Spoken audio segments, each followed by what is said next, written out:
Hi, everybody. This is Saad. A few days ago, I got back from a trip to Southern California, so I wanted to spend a few minutes discussing some of the highlights of the trip that are of relevance to many of the issues that I cover on this channel. Number one, last week I had drinks. My whole family was with me.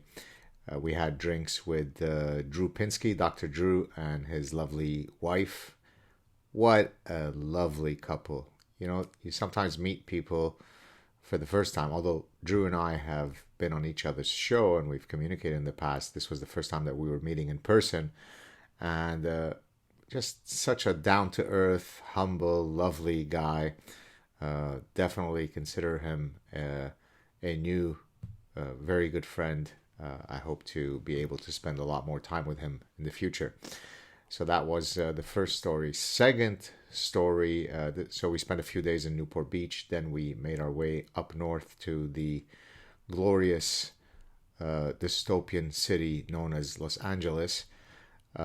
We were staying in downtown LA at a hotel, and my wife found out that she knows about my love for bookstores. There was a incredible bookstore called the Last Bookstore, or something to that effect. Apparently, it's a real iconic bookstore in downtown LA. So we went to it, bought a whole bunch of really cool books. Let me show you some of them right here. Well, I'll just show you one maybe that I really thought was amazing. Right here, hold on a sec. Oops, the books fell. This book right here, it's a biography on Leonardo da Vinci, who's one of my big heroes, most notably because he was a true Renaissance man, the ultimate Renaissance man, the Renaissance man, a true polymath. And I got the book. I think this is a hardcover book for $5. So it's so amazing to still be able to go to the few remaining used bookstores where you can just scavenge for that rare, jewel. So I bought a whole bunch of books. So that was another highlight. Then I went and visited the wonderful folks at PragerU, and we taped two clips. You know, those 5-minute clips.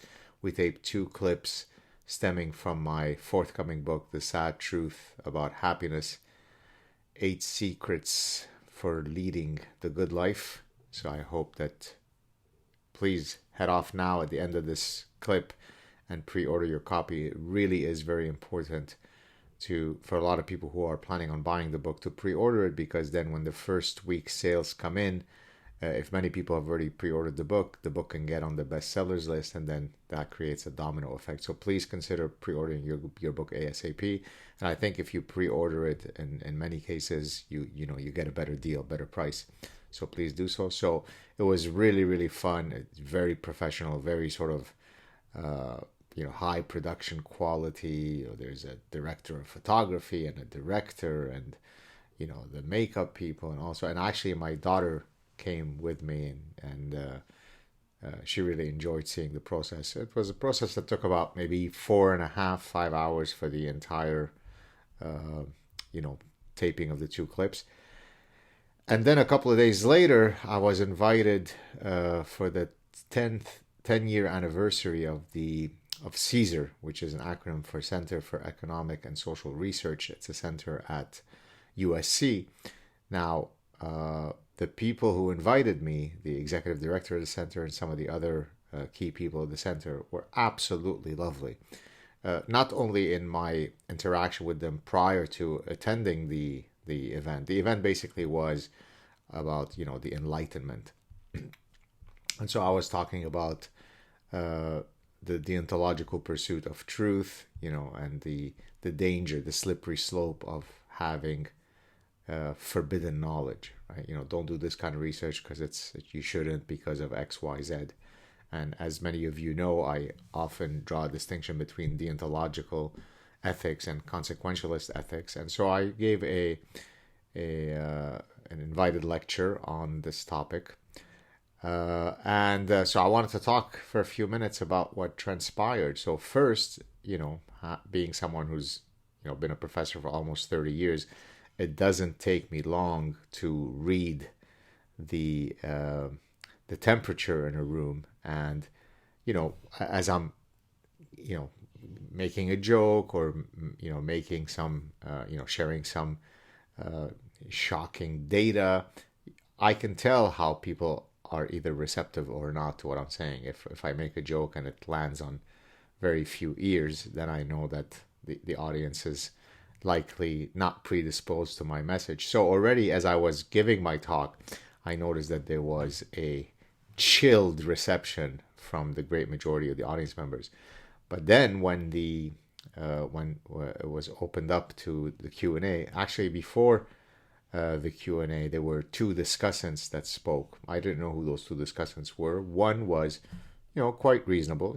She said some very nice things. She offered some feedback on various elements.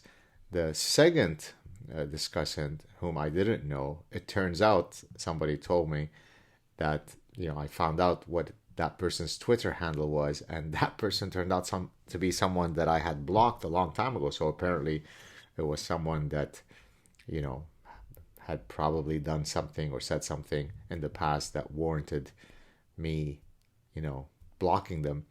And so I said, "Oh, okay. Well, let me go." Because I remember when I met the guy, he seemed quite cold towards me, as if it was very very strange. I have a very warm and affectionate personal style. I'm gracious to people. Oh, hi, nice to meet you, and so on. He was very very cold, and so then I checked his. Someone pointed to his Twitter handle, and he's posting. This is after he. Now remember, this is someone who's been invited to be a discussant on my talk. He's the roasting of Gad Saad is complete now, whatever. And I'm sure that the USC folks said that they will be sending me the entire recording of the day's event, which of course I will then post on my platforms. Uh, you'll decide whether he did a good job in quote roasting me, but imagine how callous it is to actually meet me.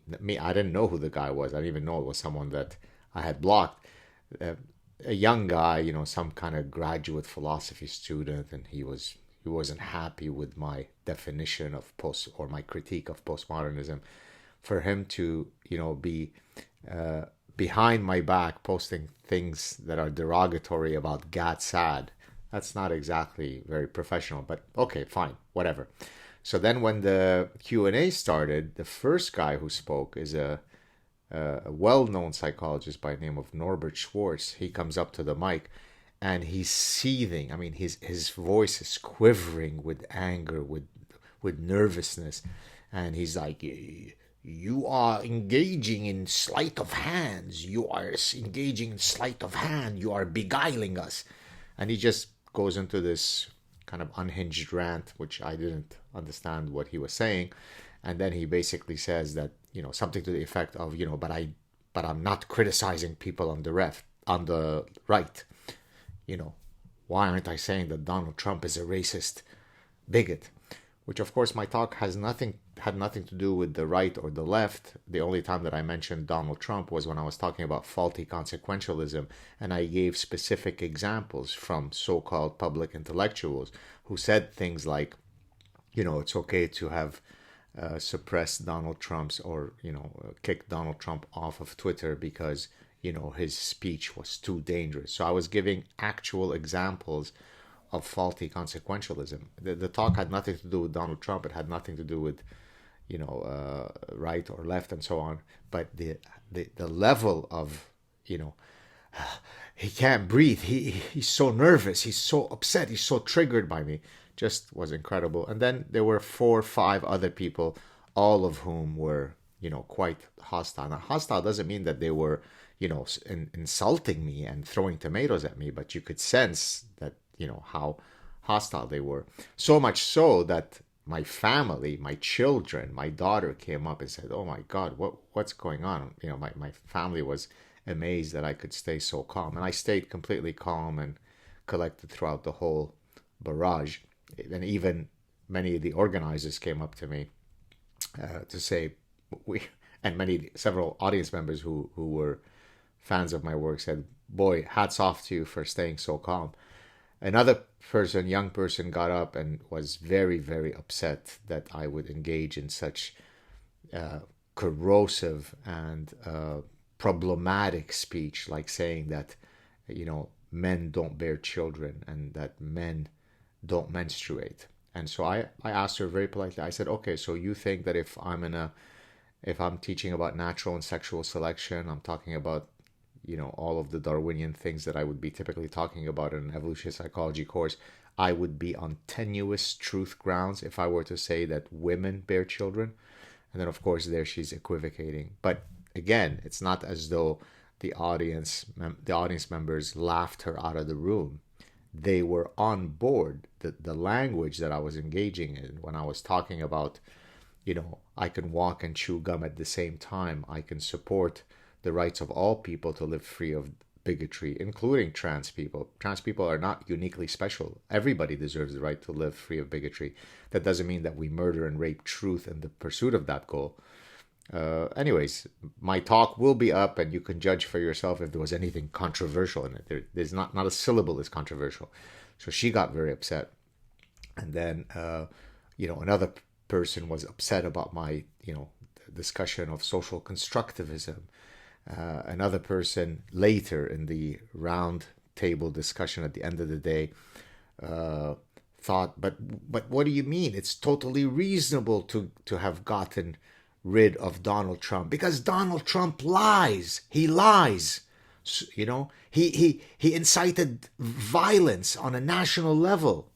And to which, when I tried to answer that, because other politicians don't lie, then I think it was Norb Schwartz, the original guy, started heckling me, started screaming in the audience. It was really just amazing. Another person began by saying, he's a gay Hispanic researcher. What does that have to do with anything? When I introduce myself, I don't say I am a heterosexual Lebanese Jewish man of Mizrahi descent, because it's irrelevant with whom I have sex and what my identity is if I'm trying to make a scientific point. But he said that he thought that it was, crazy that I was against the regulation of speech. And to give an example of the types of corrosive speech that he deemed offensive, he went back again to the fact that this idea that men don't get pregnant and that, that's language that should be regulated. And I reminded the audience that it was quite extraordinary. Again, maybe some of the details I'm getting slightly off. Hopefully the whole thing will be available on tape. But the general gist is that I said, so you think that at a conference on the Enlightenment, you think it is a good idea to state that there should be regulated speech? And who would do the regulating? Me? You? So it was astonishing. And again, the best way to judge that is to look at people who are otherwise very young and innocent. My children. My daughter was begging me, please, can I go and defend you against these people who were attacking you?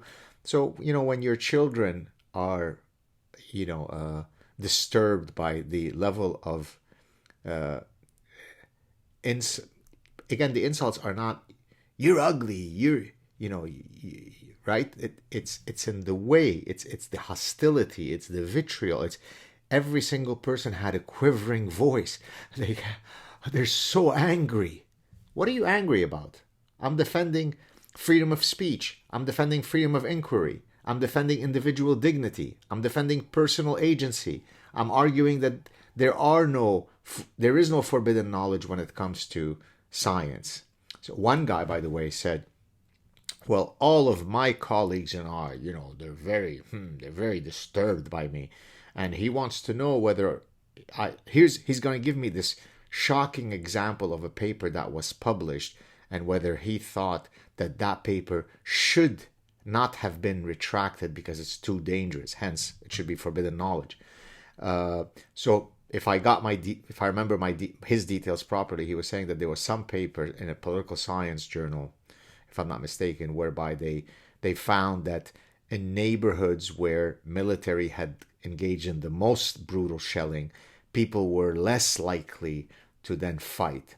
And he said, and basically he's saying, but don't you think that that's information that would be dangerous if it falls in the wrong hand? Because then I guess the presumption is that that would then cause people to engage in this behavior, right? Because no one would otherwise know that if you shell a place with great viciousness, then that reduces the will of people to fight. Oh my God, there's cause and effect in life. We should forbid this kind of research. So I thought not only was it an extraordinarily tepid example, but then I said, well, no, I don't think that should have been pulled. And as a matter of fact, by that logic, physics needs to be canceled, because if you're giving examples with weaponry, right, shelling, well, it's physics and ballistics research that led to the weapon research that led to the dropping of atomic bombs by the United States on Japan, Nagasaki and Hiroshima, and therefore let's ban physics. And he kind of rolls his eyes and so on. So that's number one. Number two, usually when I go to these events, frankly, I'm accosted by countless people, all of whom are fans. Now that doesn't mean that everybody in an audience is a fawning fan, but people will come up. Oh, I loved your talk. I love can I shake your hand? Can I talk to you? Even people who disagree with me will come up. They're polite. They're nice. We engage. We had dinners. After the event, there was coffee breaks. There was a charcuterie and drinks break. And so as I would walk around the room, it was really quite laughable. Like people would turn their back away, roll their eyes. I would walk into the bathroom. Usually, because people saw you as one of the plenary speakers, they would say hello to you or something. Complete iced, chilled reception. Now, I was just smiling. I was totally warm. I didn't care. And as I said, certainly the organizers were very much supporters of everything that I stood for. But again, imagine that, you have to actually experience this kind of, passive aggressive, sometimes overtly aggressive, sometimes passively aggressive reaction from these folks. There is nothing that I said that should cause such, triggered anger and, so much unhinged reactions and, ignoring me and rolling their eye. Really, it was quite baffling. Now, of course, then someone tells me on Twitter, that someone was saying, I was at the event and people were not unhinged. People were very nice. And then, of course, find out she's got she, and her, bio. And she's a biologist who said that, the people were upset because I don't understand the difference between, biological sex and gender. Other than this academic best-selling book where I spend the entire book talking about biology versus the standard social science model, which, of course, recognizes the difference between so-called gender and biological sex. It was laughable. It was ridiculous. Again, this in no way takes away from how great the raison d'être of the event was, which was, as I said, the people from CSER, Center for Economic and Social Research, the executive director and a few of the other researchers there, just pure class, real intellectuals, down to earth, humble, open-minded.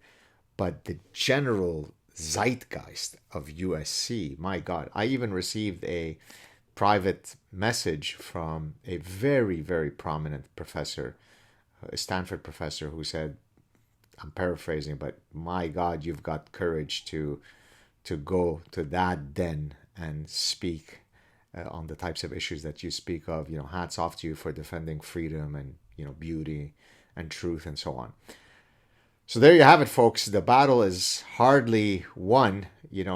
Uh, Last semester I was invited to speak at Stanford at an academic freedom conference, which was great. But there, I think that led me to kind of overestimate how many people are on the side of reason, logic, the scientific method, and so on, because everyone in the audience was actually friendly because you had to register, to be, and so they, you didn't have a whole slew of really angry people. Angry that I would say such corrosive things, that I would engage in, these sleight of hand, as Norbert Schwartz said. It's just unbelievable. So, as I said, when I sometimes engage people on social media, I can be spicy, but when I go and I have my professorial hat at an event, I'm very, very measured, very calm, very professorial.